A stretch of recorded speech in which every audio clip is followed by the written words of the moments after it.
and a very good day or good evening wherever you might be in this big wide world. My name is Peter Ryan, and I am one of the co-hosts of the CX Files. I'm joined today by three very distinguished individuals for our January the 11th kickoff for 2024. Now, as you may recall in the past, we brought together thought leaders to talk about what their predictions might be at the beginning of calendar years gone by, and this year is no different. In fact, what we've been able to do is we've been able to bring together Lian Rowlands from Tayma Solution, who joins us from her home in the UK. Lian, good to see you. Hi, great to be here. Thanks for asking me. Happy New Year. Happy New Year to you as well. Equally speaking, somebody who needs no introduction, but we'll get one anyway, is Stephen Loynd, who is the principal analyst at TrendzOwl, joining us from his home in Virginia. Thanks Steve, for having me, you. guys. Really psyched to be here, and Happy New Year. Well, we're psyched to have you, and Happy New Year to you as well. And certainly last but definitely not least is Mark Hillary, my co-host for the CX Files. Mark is joining us from Sao Paulo at his home. And Mark, always great to see you. And I can see that you've got a Brazilian football shirt on today. Is that what I'm seeing on the screen?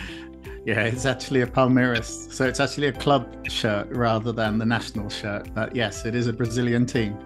All right, awesome. Well, that's good to see. I will tell everybody I took pride wearing my England rugby shirt when I was out visiting Saskatoon about a week or so ago. It certainly turned a few heads. Rugby's not the most popular sport in Western Canada, but I'm doing my part to try and convert everybody away from ice hockey. I don't think I'm making much progress, but I'll keep trying. So, the reason we're here today is to talk about predictions for CX in 2024.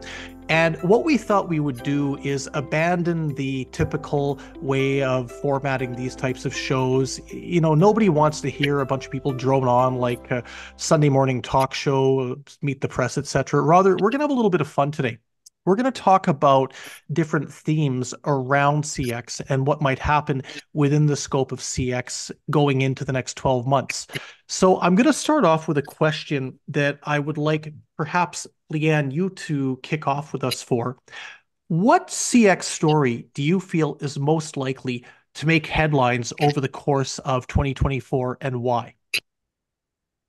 Gosh, so I guess for me, the big news, obviously over in the UK and in the US at the moment, is that we're going to be an election year on both sides of the Atlantic. So we have two reasonably disillusioned electorates, and we have governments and opposition, both sides of the Atlantic, certainly here in the UK, who are going to have to fight on every single hill that they can possibly find. Because there is a feeling, particularly in the UK, that it's a least worst option, right? So they're going to pick any kind of hill to fight on. And I think the service that we get from our government departments is going to become really, really important in the public sector.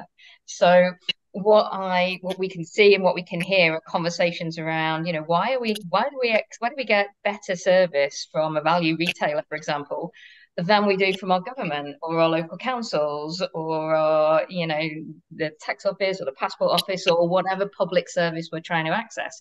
So I think what you'll see are lots of fights and lots of conversations around how those things can be improved.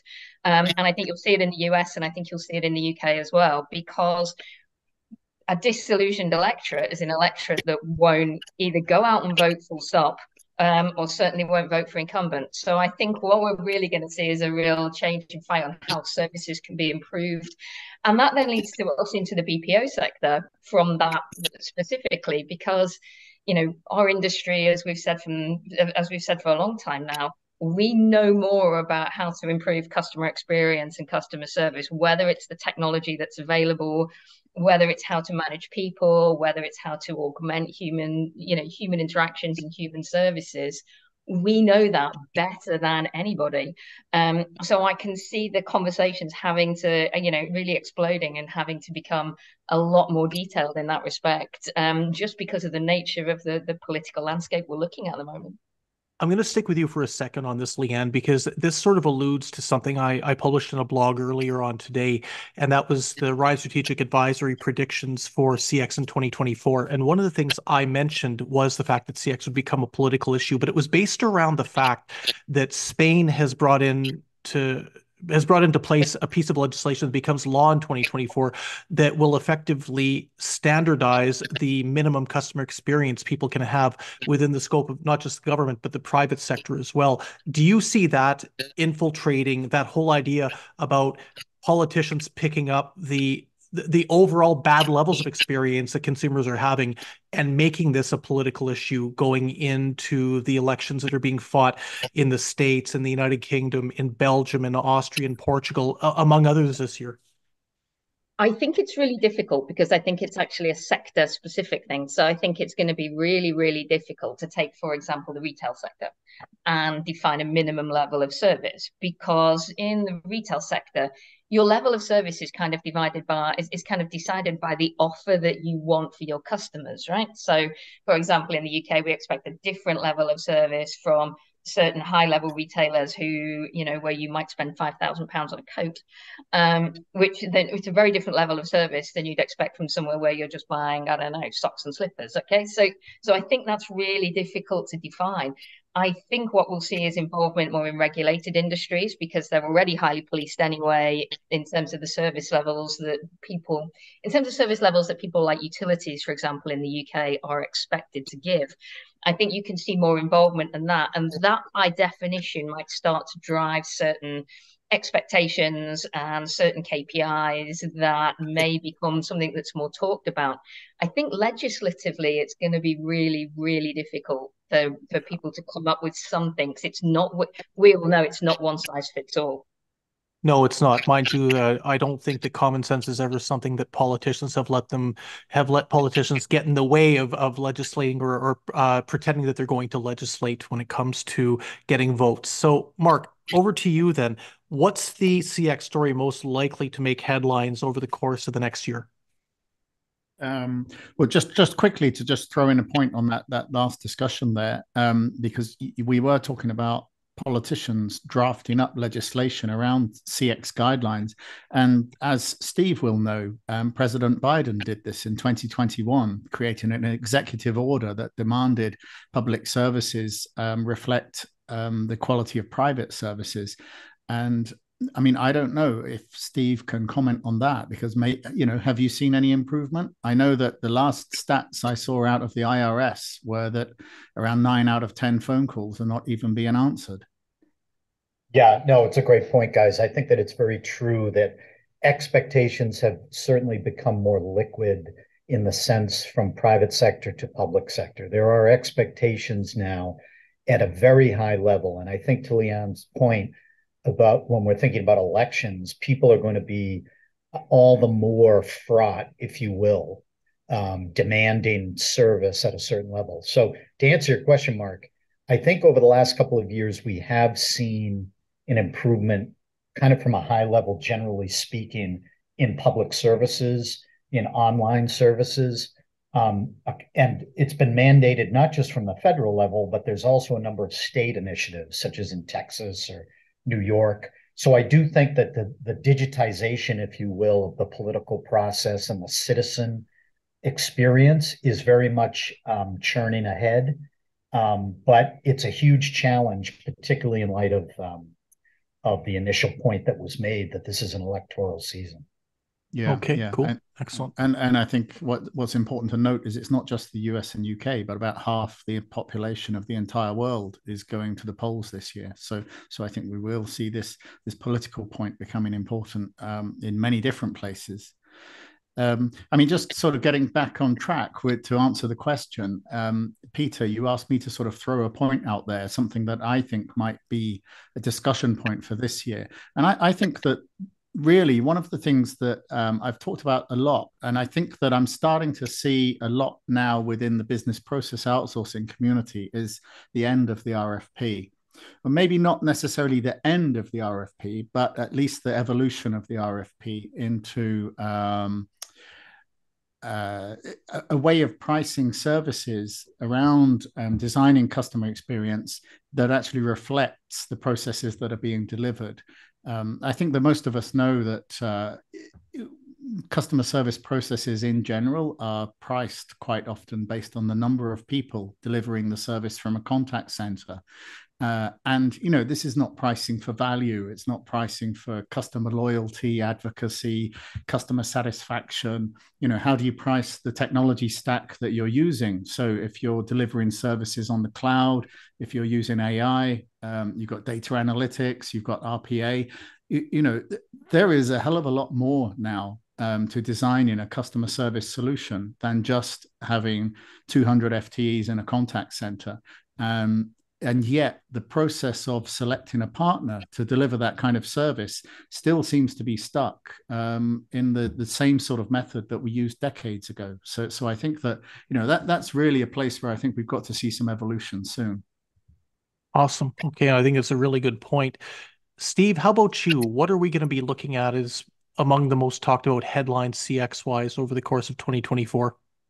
Yeah, just to riff off Mark's excellent point, I think when you have just about every enterprise out there asking, what should I be doing with AI? The board is giving them pressure. Managers are giving them pressure. They don't know what to do based upon conversations I've had. And so how are they then to go out and set a certain set of rules? This would lead, Peter, to answer your question. I think my big prediction for 2024, which has been mentioned before, but it seems this is new at a new level, is that the prediction is that it is utterly unpredictable what will happen over the course of the near term. I've been thinking a lot about this, writing a little bit about it, and I've stolen a line from Hunter S. Thompson, the great maniac American writer. He said, at one point, because of technology a long decades ago, we're like moths in a blizzard. And that's what we are. Uncertainty was always our reality as human beings, but today it feels different due to the pace of what we've all talked about the last 2 years. Exponential technological change is now, it's at a speed and an intensity of competition to innovate.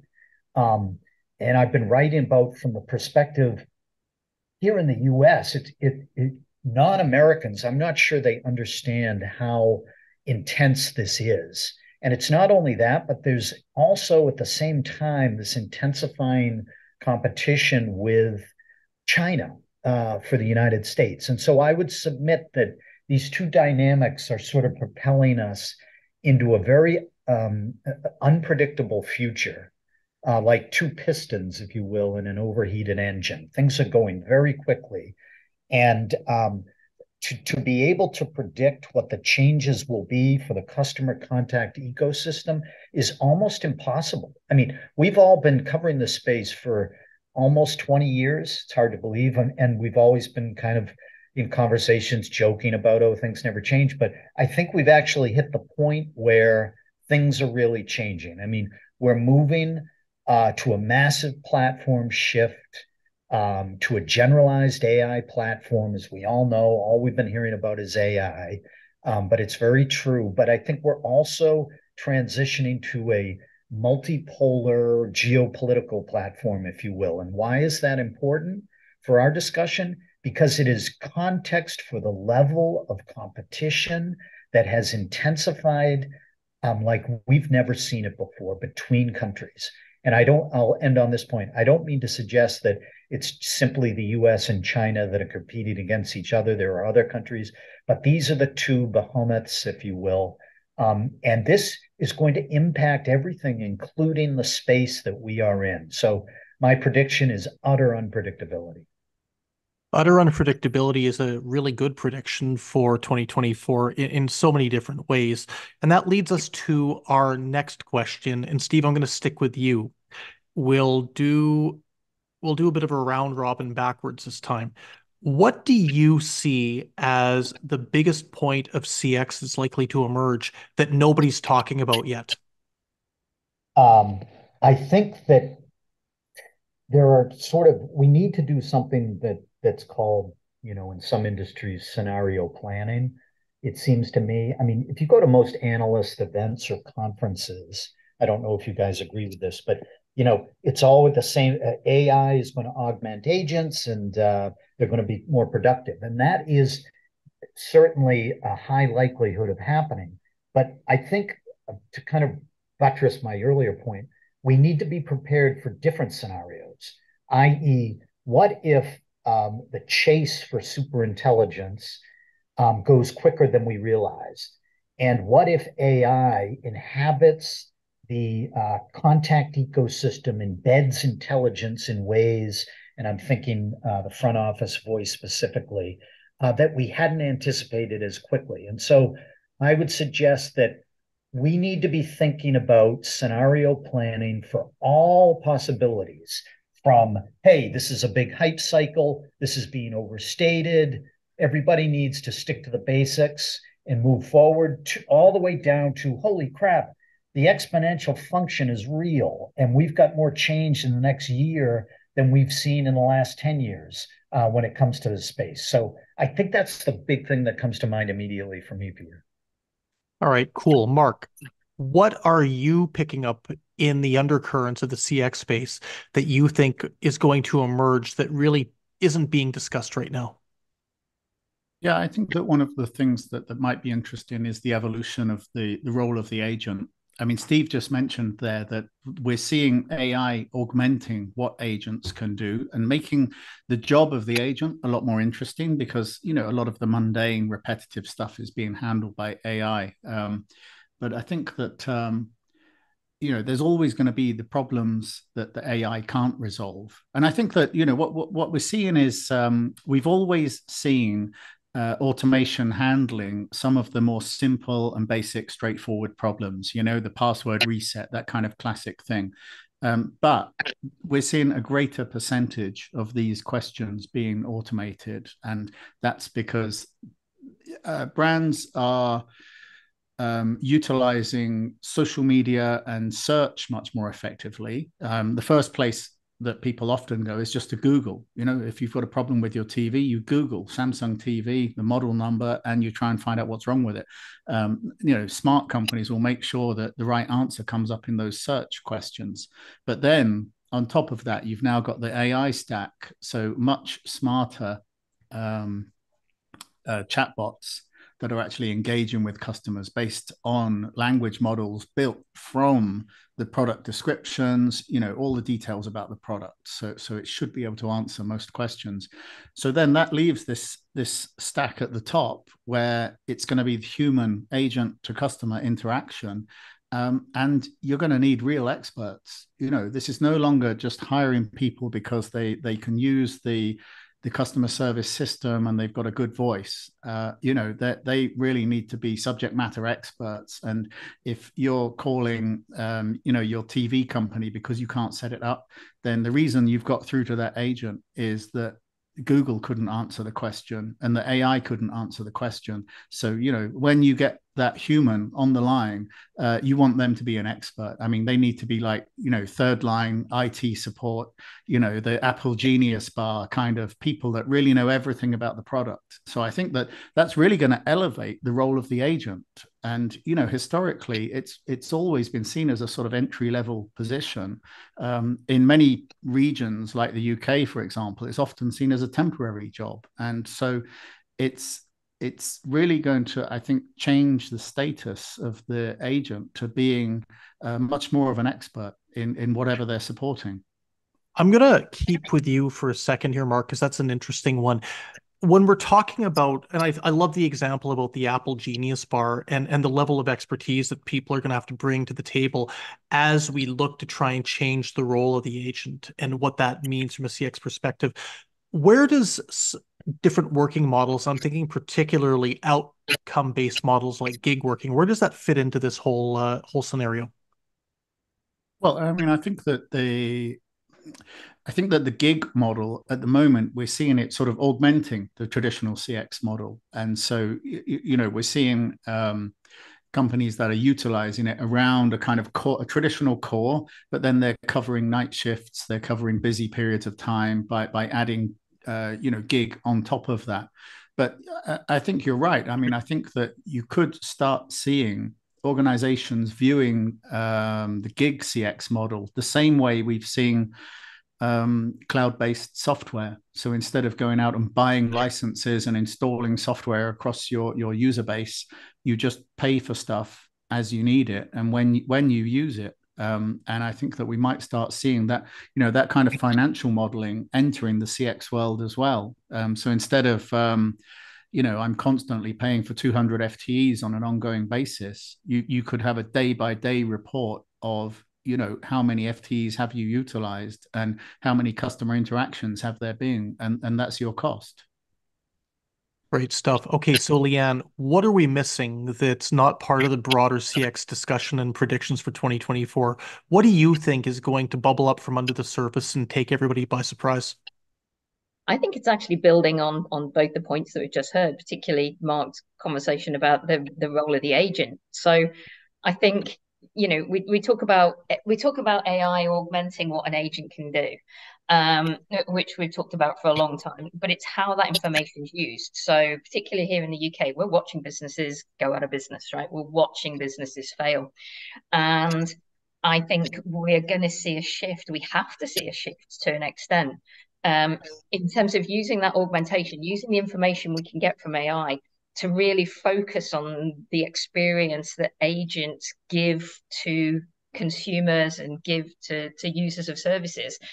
And you'll see a change in, so it's not about reducing the number of contacts we get, it's actually about maintaining those contacts, but making them valuable and making them interesting and giving real answers. To Mark's point about the Genius Bar, instead of just saying we're going to reduce the number of agents, we're going to reduce the number of contacts, it's all about reducing the amount of money we spend.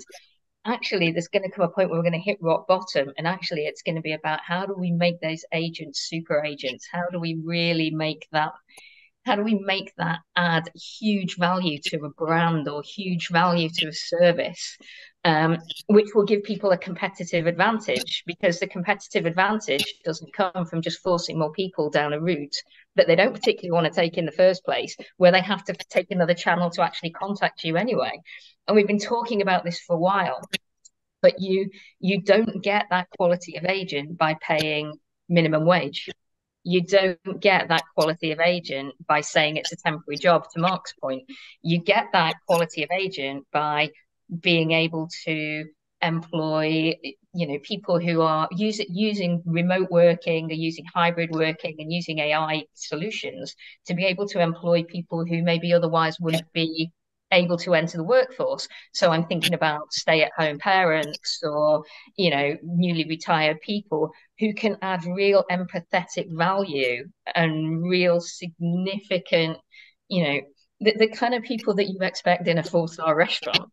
Those kind of people to deliver those services to consumers. Because actually just assuming that because you're in a contact center and because you're an agent, all you can do is really basic stuff is not going to cut the mustard anymore. And I think businesses that stay with that model are going to find themselves losing out to businesses that really value the service that they offer and really use it to be much more personal, back in the voice channel, back in the human-driven live conversation channels, etc.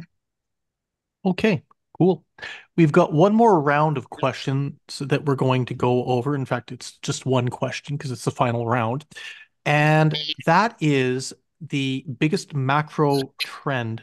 So the biggest element, whether it's economic, whether it's societal, environmental, that is going to come out over the course of 2024 that will have a major impact on customer experience management. And let's leave the election cycle element out because we talked about that at the outset, which I think is a very relevant one. But beyond the election cycle, Mark, what are you going to be looking for from the perspective of macro level trends that will have an impact on CX? Okay, well, if we're leaving all of the elections out of this, I think that there is, like at a big macro level, I think there's a public-private split still. I think that if you look at like Lian was saying about the public sector in the UK, for example, needing to add value to citizen interactions. But at the same time, I mean, we've been talking about this for years, that we want to add value. We want to bring public sector interactions up to the level of private sector companies. I was thinking of Amazon there at the moment. I was going to say as good as Amazon, but then I remember what you said when we were off air, Peter. So that's probably not a good comparison. But real problem, though, is if you look across the public sector in many countries right now, they're actually really struggling. Their budgets are really in a dire situation. The UK is a good example where you've seen city authorities like Birmingham, Nottingham, they're bankrupt. These local authorities haven't got any cash. So I think that you will see a wave of public sector outsourcing, where these are public sector organizations that have been quite reticent about using outsourced partners in the past, but they will actually look to this almost because the deck is burning, and they need to explore new ideas and new ways of delivering public services. And I think that sort of crosses over into what I was thinking of on the private sector more as well, which is around a greater focus on value and true value, rather than the RFP approach of just comparing cost. But I think that what organizations, especially like in the BPO community, they always talk about value and partnership and how we can create greater loyalty.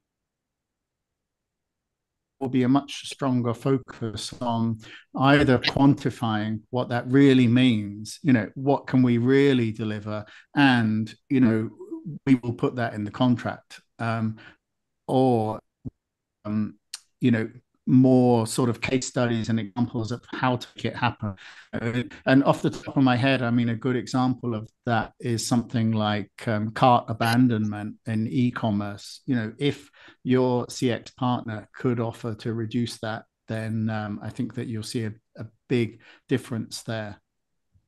Okay, awesome. Lian, what about you? Where are you looking at from a macro level standpoint in regards to issues that could very well disrupt the science or the delivery of customer experience? So I suppose it harks back a little bit to my previous point, which is I think we're going to see huge focus on social value, huge focus on social value, huge focus on ESG.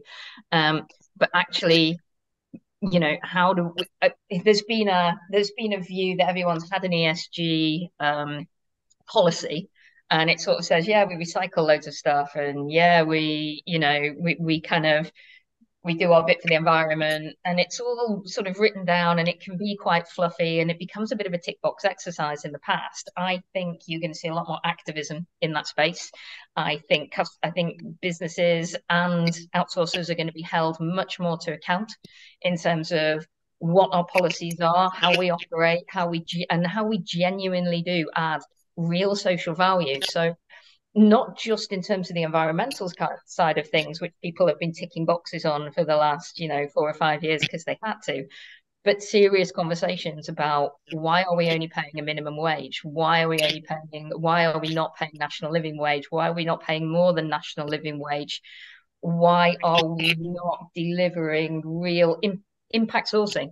Why are we not providing services in places where people can't find businesses, and where people can't get work, and where people can't, where struggle to get to hubs. And we've talked a lot in the past couple of years about work from home, pre-COVID, during COVID, and now post-COVID, but being able to recognize that actually you can give roles and provide good jobs and provide good economic improvement to areas that otherwise are really, really suffering. And I think you're going to see a lot more focus on that in this year for sure. Okay, awesome. Steve, your prediction on macro level trends? Yes, thank you, Peter. And I think I'll just echo and go into a little more detail of my initial point. I think the big trend is, if you've been following this movement in the US, it's called effective accelerationism. Mark Andreessen has written a manifesto that has made some news. It's a whole movement. And I guess the way that I'd summarize it is these guys and gals look at technology as a revolutionary force, and they're not going to stop. And they're determined. AI is the most obvious example, to embed it everywhere that they can and to pursue its innovation and progress with no let up.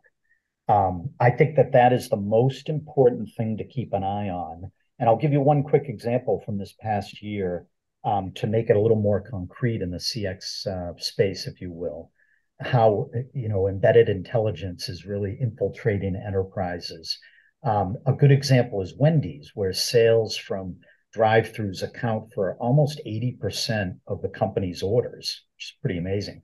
Well, in May, they announced a new chatbot called Fresh AI, which it developed with Google. And the Fresh AI rollout, their objective is to provide better customer service and ordering experience with less errors, less miscommunication than they would get with a human being.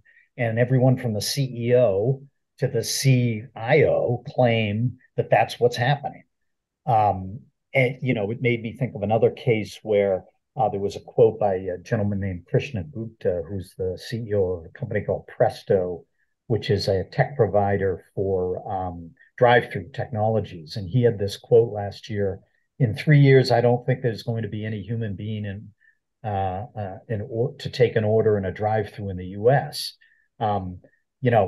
He works with everybody from Hardee's to Del Taco, these types of companies. Well, that's a pretty bold claim. Nobody's saying that that's true, but it just, I guess, reinforces my point that there is a determination in the segment of society, technology, to drive this acceleration forward. And we all need to keep an eye on it and make sure that we measure it against a point that you guys have brought up, which is really important about impact sourcing, its impact on human beings, how it's going to mesh with human beings, how we're going to negotiate this revolution going forward. Okay, great. Well, that has been one heck of a fascinating discussion in terms of what we should be looking out for in 2024. Some, I think, fairly obvious points that we've gone into depth around, and some interestingly ones that we perhaps might not have thought of. So Lian, Mark, Steve, thank you very much for joining us on the CX Files this week.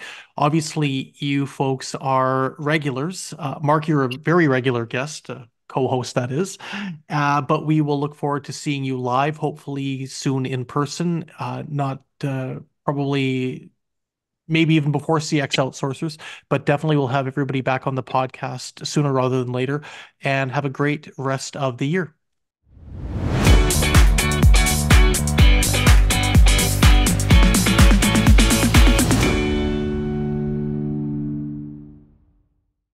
Thanks for listening to the CX Files podcast.